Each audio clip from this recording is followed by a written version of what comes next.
আসসালামু আলাইকুম ওয়া রাহমাতুল্লাহি ওয়া বারাকাতুহু। আলহামদুলিল্লাহ ওয়াসসালাতু ওয়াসসালামু আলা রাসূলিল্লাহ ওয়া বাদ।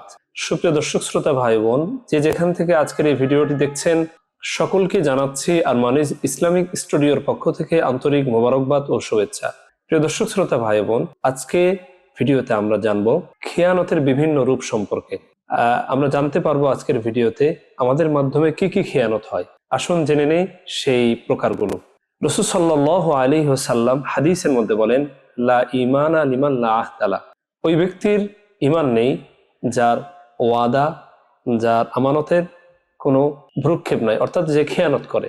আর একজন মুমিন বান্দার সবচেয়ে গুরুত্বপূর্ণ কাজ হলো তার বাহ্যিক এবং ভিতরের যে বিষয় দুইটা এক হওয়া। মুখে একটা বললাম, অন্তরে একরকম, অথবা অন্তরে একরকম মুখে একরকম। এটা এক প্রকার মুনাফিকের আলামত। এটিকে মুনাফিকের আলামত হাদিসেও বলা হয়েছে। রাসূল সাল্লাল্লাহু আলাইহি ওয়াসাল্লাম হাদিসের মধ্যে বলেন, আয়াতুল মুনাফিকি সালাসাতু, ইদা হাদ্দাসা কাযাবা ওয়া ইদা ওয়াদা আখলাফা ওয়া ইদা তুমিনা খানা। অর্থাৎ আমানত রাখা হলে খেয়ানত করে। কোনো কিছু তার নিকট আমানত রাখলে সে খেয়ানত করে। সেটা কোনো বস্তু হতে পারে, কোনো কথা হতে পারে, অনেক বিষয় হতে পারে। আমরা জানবো ইনশাআল্লাহ। অনেকগুলো প্রকার আছে, একটি একটি করে জানবো ইনশাআল্লাহ। আমরা আমাদের মাধ্যমে কি কি খেয়ানত হয় অনেক লম্বা, তবে আমরা কিছু কিছু বিষয় যেগুলো সাধারণত আমাদের হয়ে থাকে এগুলো নিয়ে আলোচনা করবো ইনশাআল্লাহ। 1 নাম্বার, কুফর করা। এটি খেয়ানতের সবচেয়ে ভয়াবহ একটি খেয়ানত, যে আল্লাহর সঙ্গে কুফরি করা, অর্থাৎ আল্লাহ এবং আল্লাহর রসুলকে অবিশ্বাস করা, আল্লাহর যে বিধান হুকুম আহকাম এগুলোকে অস্বীকার করা বহুত বড় একটি কুফরি কাজ এবং খেয়ানতের কাজ। কিভাবে?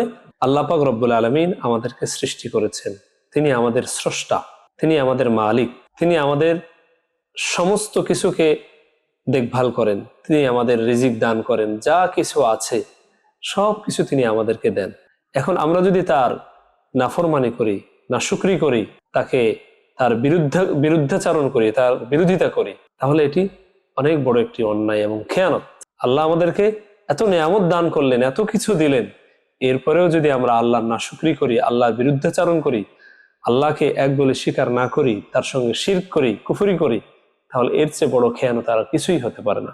আল্লাহ তাআলা আমাদের নিকট ওয়াদা নিয়েছেন, আমরা স্বীকারও করেছি।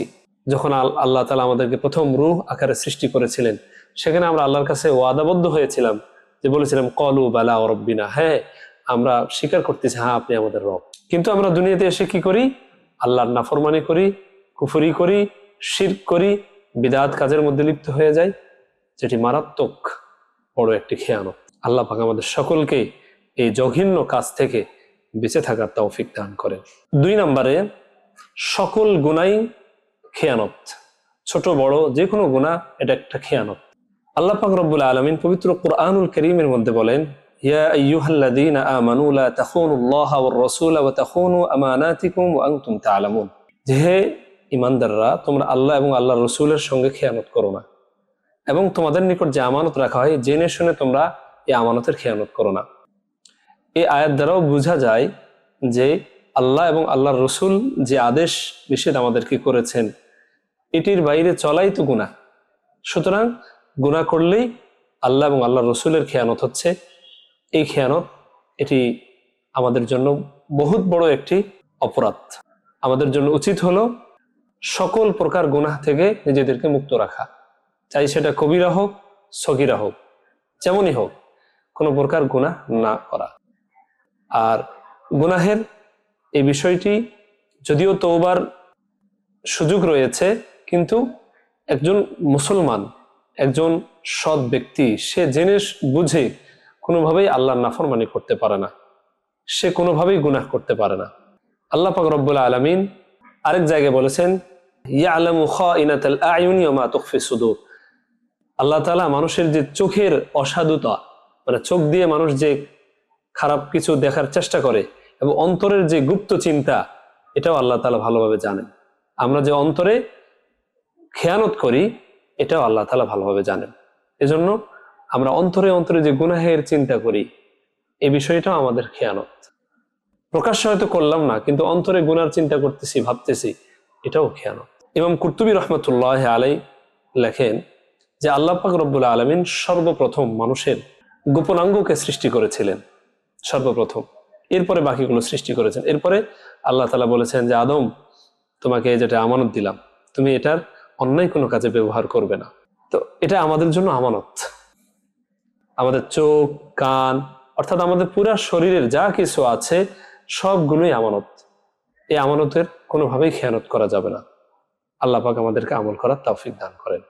3 নাম্বার, ওয়াদা ভঙ্গ করা, এটি চরম খেয়ানত। এই বিষয়টি আমাদের কাছে একেবারেই সহজ মনে হয় এবং বর্তমান সময়ে আমরা তো একেবারে অহরহ দেখি, যাদেরকে একেবারে খুব ভালো মনে করি, খুব বুজুর্গ মনে করি, খুব বিশ্বস্ত মনে করি, আল্লাহর ওলি মনে করি, তাদের দ্বারাও এই কাজটি একেবারে স্বাভাবিকভাবে হয়ে যাচ্ছে। ওয়াদা করছে, ওয়াদা স্বাভাবিকভাবে সে খেলাপ করছে, আমানতের খেয়ানত করছে। একটি ওয়াদা করলো, ভাই আপনি আমাকে 5,000 টাকা ধার দেন, আমি আপনাকে 1 সপ্তাহ পর দিয়ে দিব। 1 সপ্তাহ গেল, 2 সপ্তাহ গেল, এভাবে মাসকে মাস, বছরের পর বছর চলে যায়, তার কোনো খবর থাকে না, সেটাকে স্বাভাবিক মনে করে। ফলে কি হচ্ছে, আমাদের মাঝে দূরত্ব তৈরি হচ্ছে, আমাদের সুন্দর সম্পর্কগুলো নষ্ট হয়ে যাচ্ছে, আমাদের সমাজটা একেবারেই কেমন যেন সবাই সবার থেকে আলাদা হয়ে যাচ্ছে, কারোর সঙ্গে কারোর হৃদ্যতা, মোহাব্বত, ভালোবাসা আর থাকছে না, যেটি একটি সমাজ সুন্দর হওয়ার জন্য অতীব জরুরি। প্রিয় দর্শক শ্রোতা ভাই বোন, এজন্য ওয়াদা এটি খুবই গুরুত্বপূর্ণ একটি বিষয়। এতে আপনার ব্যক্তিত্বটাও ঠিক থাকবে। আপনি ওয়াদা যেটা করবেন সেটি আদায় করেন আগে। আপনি কারো কাছ থেকে টাকা নিয়েছেন, হ্যাঁ জি ভাই আমি এটা 1 সপ্তাহ পর দিয়ে দিব। আপনার যদি দেওয়ার কোনো সমস্যা হয়ে থাকে, আপনি দরকার হলে টাকাটা নিয়ে আসেন তার কাছে, বলেন যে ভাই আমি এই টাকাটা নিয়েছিলাম, আজকে আপনার দেওয়ার কথা ছিল, এই যে নেন, কিন্তু আমার আরো 1 সপ্তাহ দরকার সময়। তার কাছ থেকে আরো 1 সপ্তাহ সময় বাড়িয়ে নেন, এটা ভালো। কিন্তু এই যে ঘুরানো পেঁচানো, মানুষকে ওয়াদা দেওয়ার পরে ওয়াদা রক্ষা না করা, অত্যন্ত জঘন্য একটি কাজ। এমনি ভাবে আমরা অনেক সময় আবেগের বশবর্তী হয়ে বিভিন্ন ওয়াদা করে ফেলি এবং সেটাকে স্বাভাবিক মনে করি, কিন্তু এটা করা যাবে না। ওয়াদা যেটা করব, একজন মুমিন, একজন মুসলমান, সে কখনোই ওয়াদা ভঙ্গ করতে পারে না। তার প্রত্যেকটা কথা এক একটি আমানত। একজন মুসলমান কখনোই মিথ্যা কথা বলতে পারে না। যখন কোনো ব্যক্তি তার ওয়াদাকে ভঙ্গ করে, সে তো মিথ্যাবাদী হয়ে যায়। আর হাদিসের মধ্যে এসেছে, আস-সিদকু ইউনজি ওয়াল কিযবু ইউহলিক, সততা মানুষকে মুক্তি দেয় আর মিথ্যা মানুষকে ধ্বংস করে। কাজেই আমাদের সকলের জন্য উচিত হলো সর্বদা নিজেদের ব্যক্তিত্ব, নিজেদের যে কোনো কাজকে সঠিকভাবে পরিচালনা করা।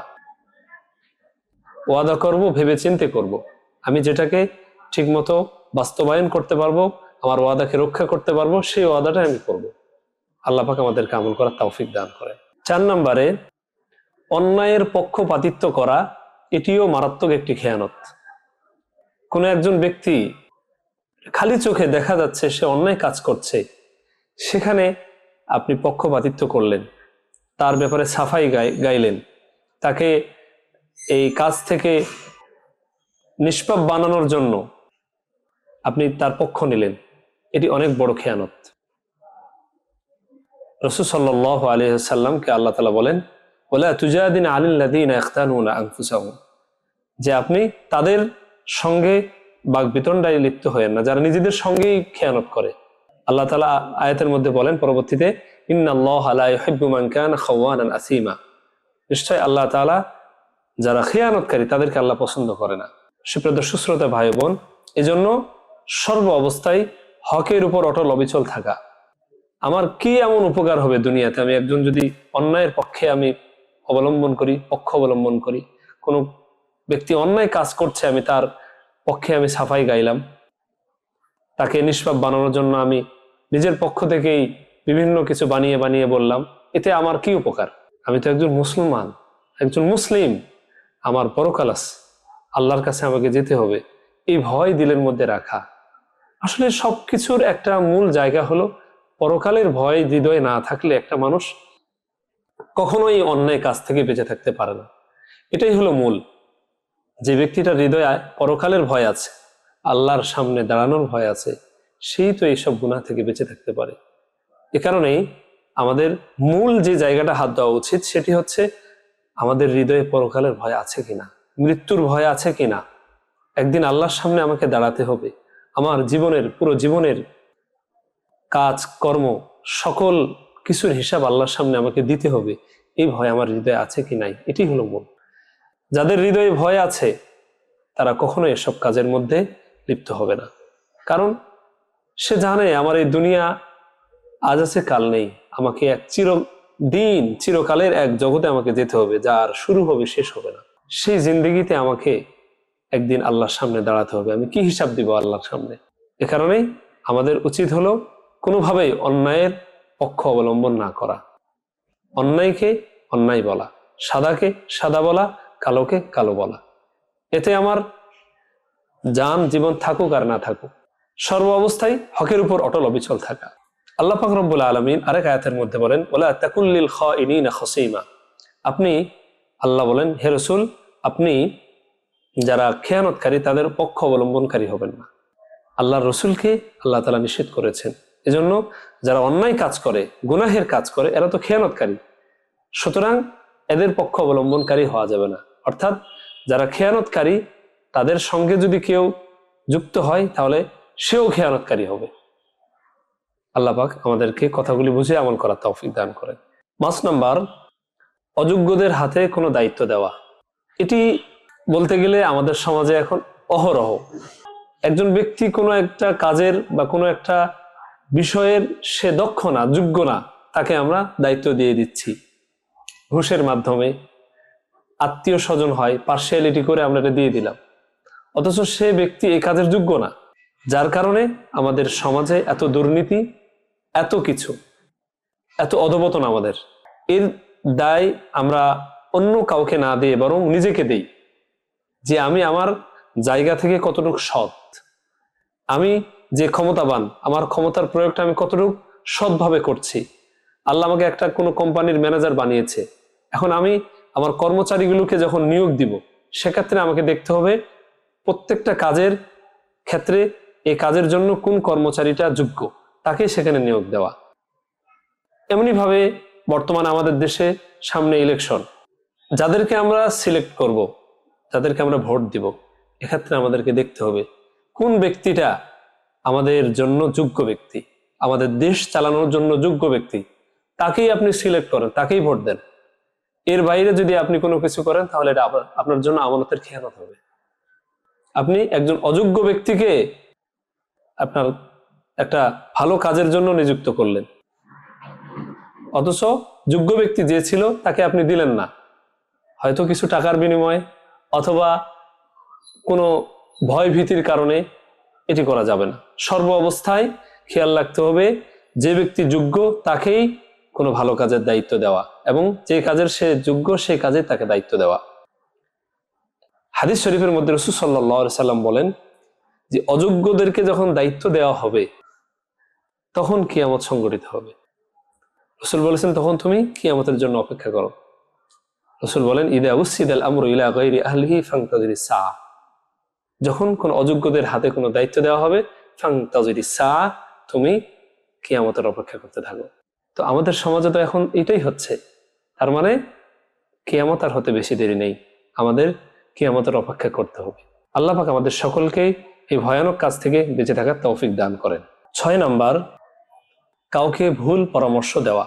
একজন ব্যক্তি আপনার নিকট কোনো একটি পরামর্শ চাইলো, তাহলে এক্ষেত্রে আপনার উচিত হলো তাকে সঠিক পরামর্শটা দেওয়া, এবং সে যে বিষয়ে পরামর্শ চেয়েছে সেই বিষয়টাকে গোপন রাখা। এটি মানুষের নিকট না বলা, বললে আপনি খেয়ানত করলেন। রাসূল সাল্লাল্লাহু আলাইহি ওয়াসাল্লাম হাদিসের মধ্যে বলেন, ইন্নাল মুস্তাশারা মু'তামানুন, নিশ্চয় যার নিকট পরামর্শ চাওয়া হয় সে আমানতদার। সুতরাং যার নিকট পরামর্শ চাওয়া হয়েছে তার উচিত হলো তার আমানতকে রক্ষা করা। আমানত কি? সে একটা ভালো পরামর্শ চেয়েছে, তাকে কল্যাণকর ভালো একটি পরামর্শ দেওয়া, এমন পরামর্শ না দেওয়া যেটি তার জীবনে ক্ষতি বয়ে আনে। এই বিষয়টি আমাদের খেয়াল রাখতে হবে।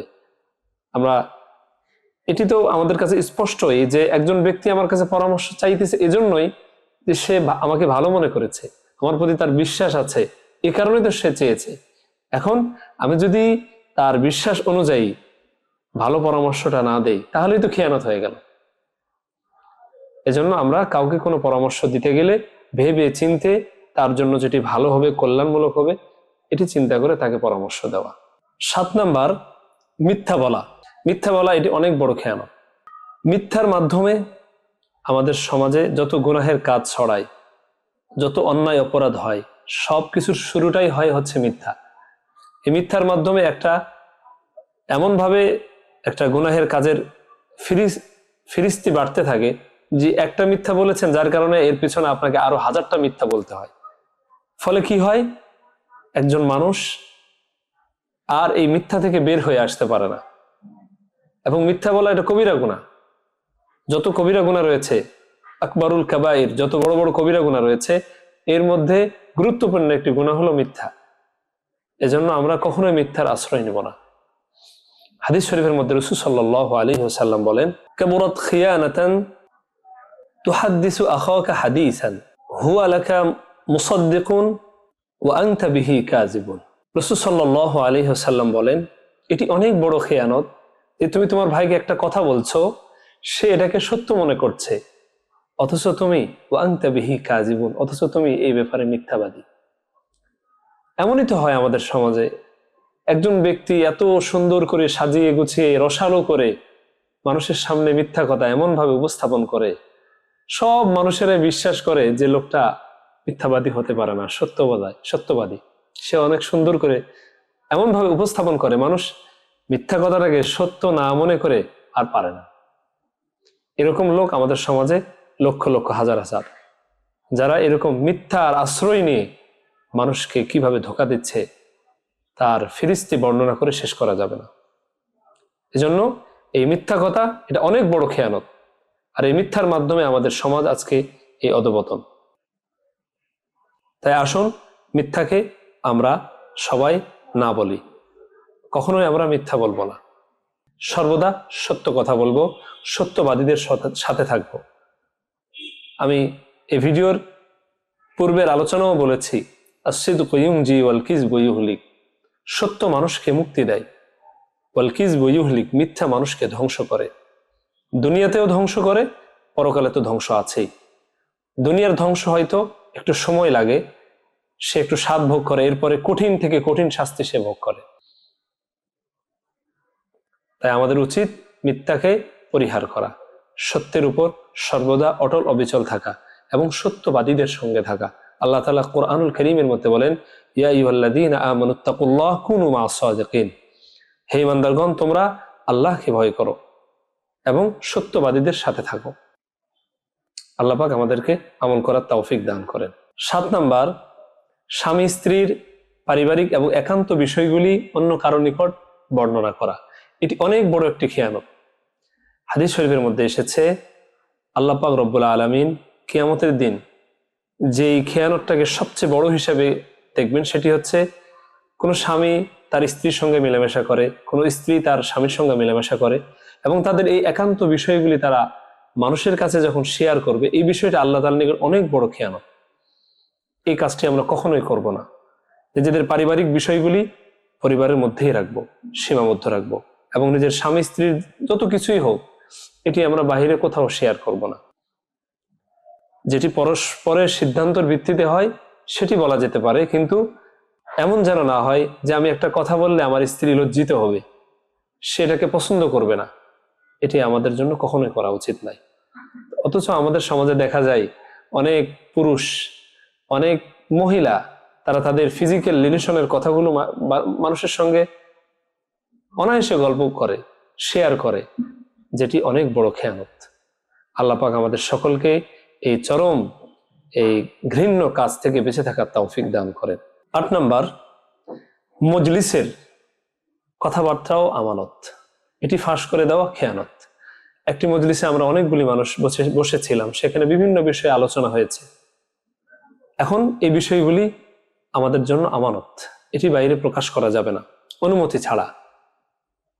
যদি সেখানের অনুমতি থাকে বাইরে প্রচারের, যে বিষয়টা থাকবে সেটি করতে পারি, বাদ বাকি অন্যান্য কথাগুলি এগুলি আমার জন্য আমানত, আমি এটা বলতে পারি না। এই আমানতটা আমাদেরকে ঠিক রাখতে হবে। এটি যেন কোনোভাবেই খেয়ানত না হয়। অথচ আমরা এখন আমাদের বিভিন্ন মজলিস মিটিংয়ের কথাগুলি আমরা অনায়াসে প্রকাশ করে দেই। মোবাইলের যুগ, মেসেজের মাধ্যমে জানিয়ে দিচ্ছি, মিটিংয়ে বসে বসে জানিয়ে দিচ্ছি, গোপনে খেয়ানত করছি, মারাত্মক গুনাহ। প্রিয় দর্শক শ্রোতা ভাই বোন, তবে মজলিসের কয়েকটি বিষয় বাহিরে আলোচনা করা যেতে পারে।